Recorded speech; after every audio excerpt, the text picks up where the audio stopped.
Chapter 16. When David had gone a short distance beyond the summit, there was Ziba, the steward of Mephibosheth, waiting to meet him. He had a string of donkeys saddled and loaded with 200 loaves of bread, 100 cakes of raisins, 100 cakes of figs, and a skin of wine. The king asked Ziba, "Why have you brought these?" Ziba answered, "The donkeys are for the king's household to ride on. The bread and fruit are for the men to eat, and the wine is to refresh those who become exhausted in the wilderness." The king then asked, "Where is your master's grandson?" Ziba said to him, "He is staying in Jerusalem because he thinks today the Israelites will restore to me my grandfather's kingdom." Then the king said to Ziba, "All that belonged to Mephibosheth is now yours." "I humbly bow," Ziba said. "May I find favor in your eyes, my lord the king." As King David approached Bahurim, a man from the same clan as Saul's family came out from there. His name was Shimei, son of Gera, and he cursed as he came out.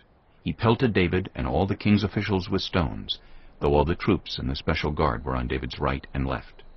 As he cursed, Shimei said, "Get out! Get out! You murderer! You scoundrel!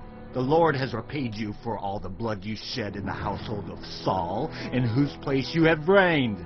The Lord has given the kingdom into the hands of your son Absalom.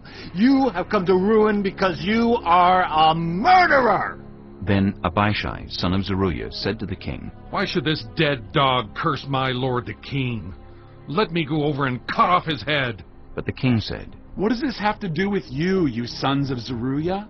If he is cursing because the Lord said to him, 'Curse David,' who can ask, 'Why do you do this?'" David then said to Abishai and all his officials, "My son, my own flesh and blood, is trying to kill me.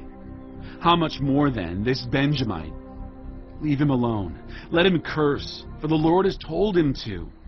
It may be that the Lord will look upon my misery and restore to me his covenant blessing instead of his curse today."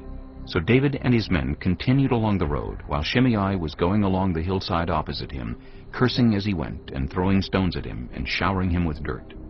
The king and all the people with him arrived at their destination exhausted, and there he refreshed himself. Meanwhile, Absalom and all the men of Israel came to Jerusalem, and Ahithophel was with him.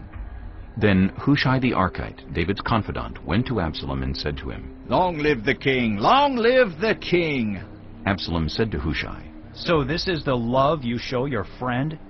If he's your friend, why didn't you go with him?" Hushai said to Absalom, "No, the one chosen by the Lord, by these people, and by all the men of Israel. His I will be, and I will remain with him. Furthermore, whom should I serve? Should I not serve the Son? Just as I served your father, so I will serve you."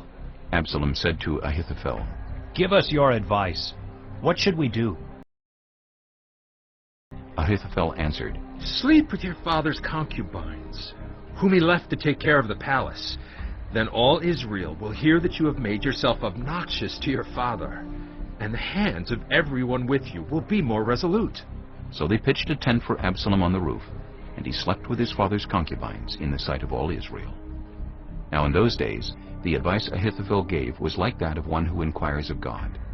That was how both David and Absalom regarded all of Ahithophel's advice.